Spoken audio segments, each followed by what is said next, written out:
తాను ఆరోపించిన దాంట్లో తప్పు జరగలేదని సిట్టింగ్ జడ్జితో విచారణ చేసి నిరూపిస్తే రాజకీయ సన్యాసం చేస్తామని మాజీ మంత్రి సిరిసిల్ల ఎమ్మెల్యే కేటీఆర్ మంత్రి పొంగులేటికి సవాల్ విసిరారు.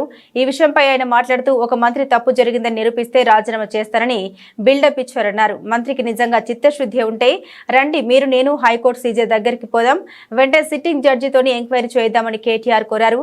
సిట్టింగ్ జడ్జి గారు గనక ఇందులో తప్పులు ఏం జరగలేదు అంటే తాను రాజకీయ సన్యాసం చేస్తానన్నారు. హైకోర్టు సీజే దగ్గరికి రావడానికి మంత్రికి ఇబ్బంది ఉంది అంటే డేట్ టైం ఫిక్స్ చేయండి, ఇద్దరం కలిసి కేంద్రంలో ఉండే సెంట్రల్ విజిలెన్స్ కమిషనర్ దగ్గరికి వెళ్లి సివిసికి ఇద్దామన్నారు. ఇప్పటికైనా టెండర్లు రద్దు చేయాలని కేటీఆర్ డిమాండ్ చేశారు. మా మంత్రి గారికి ఒకవేళ ఏమైనా ఇబ్బంది ఉంది హైకోర్టు సీజీ దగ్గర రావడం అనుకుంటే ఇద్దరం కలిసి కేంద్రంలో ఉండే సెంట్రల్ విజిలెన్స్ కమిషనర్ ఉంటాడు, ఇద్దరం పోదాం. నెక్స్ట్ వీక్ నేను పోతా, నువ్వు కూడా రా, టైం చెప్పు, డేట్ చెప్పు, ఇద్దరం కలిసిపోదాం, సివిసికి ఇద్దాం. మంత్రి గారికి నేను ముందే చెప్తా ఉన్నా, ఇప్పటికైనా తప్పు సరిదిద్దుకోండి, వెంటనే టెండర్లు రద్దు చేయండి.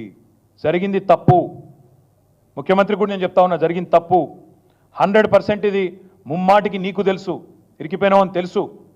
ఆశ్రిత పక్షపాతం లేకుండా, రాగద్వేషాలు లేకుండా నేను నా బంధువులకు, నా కుటుంబానికి సాయం చేయను అని చెప్పి ప్రమాణ స్వీకారం చేసిన ముఖ్యమంత్రి, నీ డిపార్ట్మెంట్లో, నీ కింద ఉండే మున్సిపల్ డిపార్ట్మెంట్లో నీ బావమరిది ఏది 2 కోట్లు లాభం పోయిన సంవత్సరం, అంతకుముందు సంవత్సరం ఆర్జించిన ఒక కంపెనీ, కేవలం 2 crores ప్రాఫిట్ ఉన్న కంపెనీకి 1000 కోట్ల కాంట్రాక్ట్ ఇచ్చి అవినీతి జరగలేదంటే ఎవడన్నా ప్రపంచంలో నమ్ముతాడా?